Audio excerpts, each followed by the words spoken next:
बिस्मिल्लाहिर्रहमानिर्रहीम। अस्सलाम वालेकुम नाज़रीन, मैं हूं फयाज महमूद और आप देख रहे हैं फयाज महमूद यूट्यूब चैनल।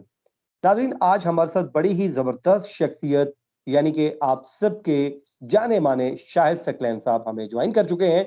शाहिद भाई, आपका बहुत बहुत शुक्रिया। आज हम बात करेंगे कराची के उस मुकदमे की जिसको ताहाल हल नहीं किया जा पा रहा, लेकिन उसमें दो बड़ी डेवलपमेंट सामने आ रही हैं। एक तो जो एमएलए है वो होने जा रहा है, और साथ ही साथ जो इश्तिहारी मुल्जिमान हैं, खासकर जो जहीर की वालदा है, उससे मुतल्लिक अब क्या होने जा रहा है, इस पे हमारे नाज़रीन को बताइएगा। और शायद भाई ये केस के मुतल्लिक बताएं कि इस वक्त क्या सिचुएशन है और क्या खबर है आपके पास। बिस्मिल्लाहिर्रहमानिर्रहीम। फयाज भाई, अगर मैं थोड़ा सा, अगर आप मुझे बता दें कि आपको वीडियो और ऑडियो अगर मेरी क्लियर आ रही है, बिकॉज मुझे लग रहा है थोड़ा सा कनेक्शन का इशू था। तो अगर इट्स क्लियर तो मैं शुरू कर देता हूँ सर। जी, अभी आपकी मुझे ऑडियो और पिक्चर क्लियर आ रही जी है। जी, ठीक है ठीक है। तो फयाज भाई, आपके व्यूअर्स को अस्सलाम वालेकुम। और आपको पता है कि इस केस को मैं, आप और हमारे कुछ दोस्त जो है उसको बड़ा रेगुलरली फॉलो कर रहे हैं, और हमारी कोशिश होती है कि इसके हवाले से जितनी डेवलपमेंट्स हों और जो फैक्ट्स के ऊपर बेस्ड हों, हम उसके ऊपर जरूर बात किया करें। बहुत ज़बरदस्त और बड़ी तेज़ी से डेवलपमेंट्स हो रही हैं इस केस में। और जिस तरह हम चाह रहे थे, जिस तरह अली काज़मी साहब चाह रहे थे, जिस तरह उनके वकील चाह रहे थे जिब्रान नासिर साहब, उसी तरह का अमल अब शुरू हो गया है, क्योंकि अब वाज़ेह तौर पे अदालतों में जो है ये मामला सही ट्रैक पे चलता हुआ नज़र आ रहा है। देखें, जब ये चालान बाकायदा तौर पे बनाया गया था, पहले तो प्रोग्रेस रिपोर्ट बनाई गई थी 4 तफ्तीशी अफसर, जिसमें चौथे तफ्तीशी अफसर सईद साहब हैं, और तीसरी प्रोग्रेस रिपोर्ट जब उन्होंने पेश की थी तो उसके ऊपर बाकायदा तौर पे वो प्रोग्रेस रिपोर्ट अदालत में तो जमा नहीं करवाई गई थी, लेकिन मीडिया के कुछ दोस्तों के हाथ लगी थी, और हमने उसके ऊपर बड़ा शोर गुगा मचाया था। और हमने लोगों को बताया था कि ये जो प्रोग्रेस रिपोर्ट दी जा रही है ये बाकायदा तौर पे बायस्ड है, और इसमें जो है कोशिश की जा रही है जो मुल्ज़मान है उनको बचाने की।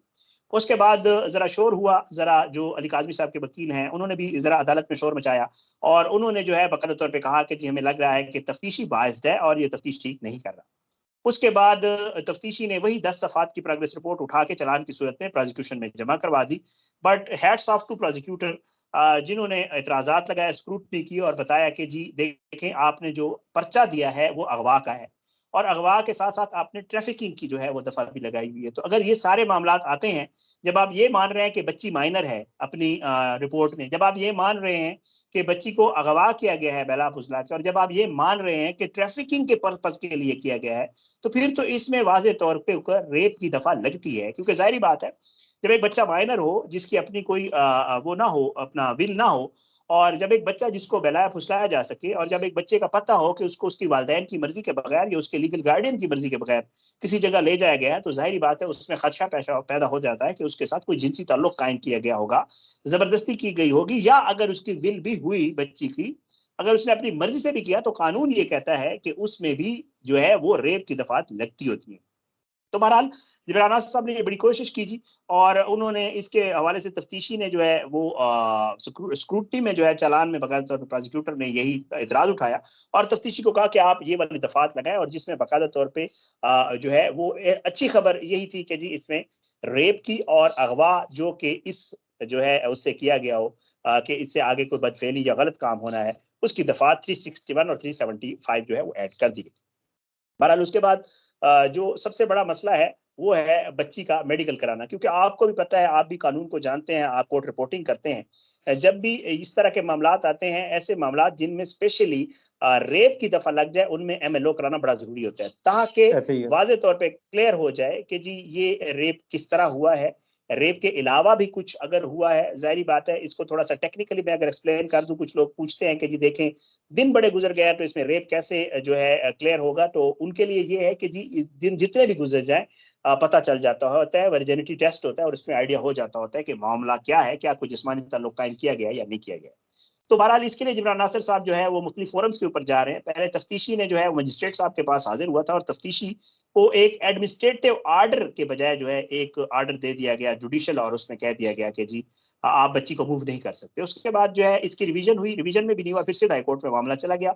सीधा हाईकोर्ट से भी ये हुआ कि उन्हें जो है एक दिन पहले, यानी कि गुज़श्ता रोज, उन्हें कहा गया कि जी आप जो है मुनासिब फोरम पे जाएं और ट्रायल कोर्ट जाएं, और वहीं जाके आप अपनी रेमेडी तलाश करें। और इसके ऊपर जिब्रान नासिर साहब ने जो है वो दरखास्त भी दे दी, कल के कल ही, और कल के कल नोटिस भी हो गया, और जो कि आने वाले कल के लिए है, यानी 25 तारीख के। अब कल जो है वो बहुत इंपॉर्टेंट दिन है सर, और उसमें यही होना है कि कल दलाइल होने हैं इस एमएलओ के ऊपर, और जिब्रान नासिर साहब क्योंकि इसी कोर्ट में एडमिनिस्ट्रेटिव जज के तौर पे यही इलियास मेमन साहब थे जिनके सामने जिब्रान नासिर साहब पहले एक बार दलाइल दे चुके हैं। लेकिन एट दैट टाइम डिफरेंस जो है वो ये था कि उस वक्त ये एडमिनिस्ट्रेटिव जज थे और इन्होंने एक एडमिनिस्ट्रेटिव फैसला करना था कि बच्ची को मूव कर सकते हैं या नहीं कर सकते हैं। लेकिन अब वो ट्रायल कोर्ट के जज हैं, मतलब वही जज हैं लेकिन उनका किरदार डिफरेंट हो गया।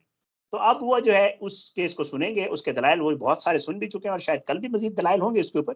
और जिब्रान साहब कोशिश करेंगे इनको कायल करने की कि जी बच्ची का एमएलओ चलान आने से पहले बहुत ज्यादा जरूरी है, ताकि चलान में जो दफात लगाई है उनको आगे डिफेंड किया जा सके प्रोसिक्यूटर की तरफ से और तफ्तीशी अफसर की तरफ से। तो बहरहाल सर कल एक तो ये बड़ी इंपॉर्टेंट डेवलपमेंट होगी कल के दिन में इंशाल्लाह, जो बच्ची जहीर वाला जो और केस है शाहिद जो भाई, रियासत बनाम जहीर।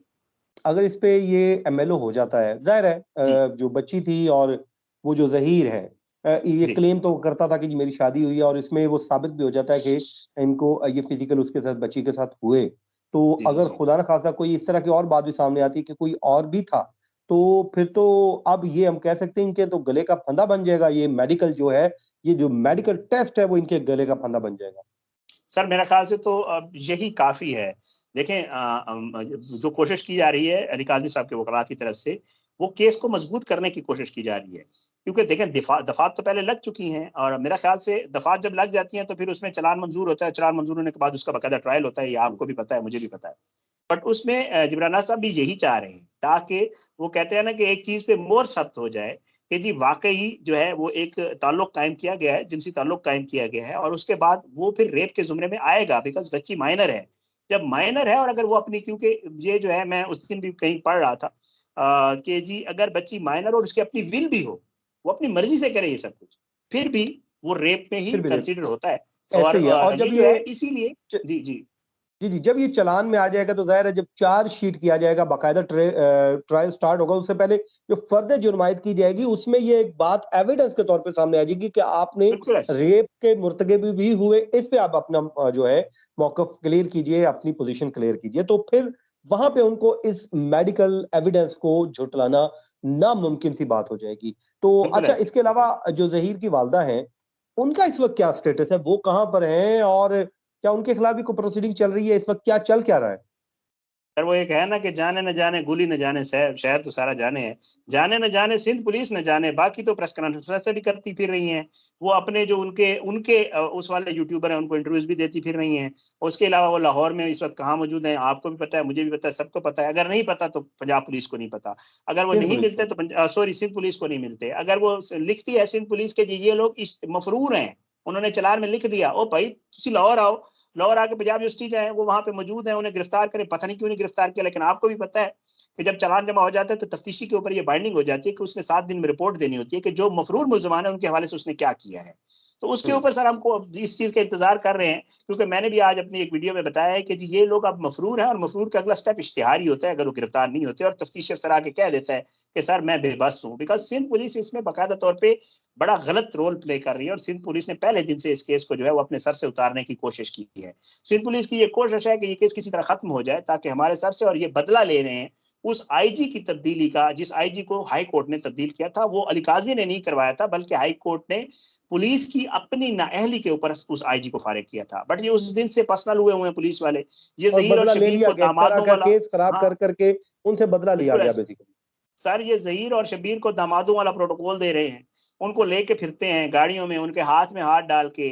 अगर अदालत में आते हैं तो सईद रिंद साहब किसी और से बात नहीं करते, वो जहीर और शबीर के साथ राज और नियाज की बातें उनके कानों में करते रहते हैं। ठीक है, ये सारा मामला चल रहा है और ये वाज़ेह तौर पे नजर भी आ रहा है। पुलिस की पूरी कोशिश थी इस केस को खराब करने की, पुलिस की अब भी कोशिश है इस केस में एमएलओ ना हो, और पुलिस चाहती है कि इसी तरह ठंडा मीठा चालान पेश करके इन मुल्जमान को जो है वो राह फरार अख्तियार जो है उनको दी जाए, ताकि इनके जमानत हो जाए। क्योंकि जो दफात लगी हुई है आपको भी पता है, मुझे भी पता है, ये 375 और 361 से पहले जो दफात ऐसे ही थी है। उनमें 7 दिन में जमानत हो जाती है, 6 दिन में, और ये 4 दिन की जमानत हो जाए। ये केस चलता रहे चलता रहे चलता रहे, फिर अल्लाह देखेगा और पता नहीं तब बच्ची की उम्र भी 18 साल 14 साल हो जाएगी और ये जी, जी। मामला और जो है उधर ही खत्म हो जाएंगे। लेकिन देखते हैं, अल्लाह पाक करम करे, क्योंकि लेकिन अब जो है मेहदी काज़मी साहब जी, जो हैं, वो काज़मी साहब हैं, वो पीछे हटने को तैयार नहीं है, पता है। नहीं नहीं सर वो तो डटे हुए हैं, अल्लाह का शुक्र है। मेरी तो बल्कि परसों रात बात भी हुई है बड़े अरसे के बाद उनसे, और वो बड़े सर इसमें जो है वो बड़े बहुत जबरदस्त तरीके से डटे हुए हैं। वो आज भी उन्होंने एक और दरखास्त भी दी है, वो दरखास्तें दे रहे हैं। इन लोगों ने पहले दिन से जो टेम्परिंग और जो चीजें की थी, नूर बीबी के हवाले से आपने पूछा है, इंशाल्लाह नूर बीबी है जी। उसके अलावा राय खुर्रम साहब हैं जो इनके वकील थे, सहूलतकारी की थी उन्होंने। एक मोहम्मद वसीम साहब हैं जो वकील थे, जो गाड़ी पे लेके घूमते रहे थे बालाकोट में। एक मोहम्मद हुसैन नोमानी है, वो साहब हैं। एक मोहम्मद आसिफ साहब हैं। 6 मुल्जमान हैं जिनको चालान किया गया है। इस चालान में जिनको मफरूर लिखा गया है या जिनको इस लिस्ट में शामिल किया गया है कि ये लोग अदम गिरफ्तार हैं। तो उनकी गिरफ्तारी के लिए सर इंशाल्लाह अब जो आने वाले दिन है, उम्मीद है इंशाल्लाह उन मुल्जमान की तरफ भी जो है पुलिस, अल्लाह करेगा पुलिस को ये ख्याल आ जाएगा कि उनको भी गिरफ्तार कर लिया जाए या उनसे भी कोई तफ्तीश की जाए। चलें जी, आपका बहुत शुक्रिया शाहिद भाई, आपने इस केस पे बड़े डिटेल्स में अपडेट दी। तो इंशाल्लाह उम्मीद है इस केस में न सिर्फ इंसाफ होगा बल्कि इंसाफ होता हुआ दिखाई भी देगा। मुझे और शाहिद भाई को दीजिए इजाजत, अपनी दुआओं में याद रखिए। अल्लाह ने के बाद।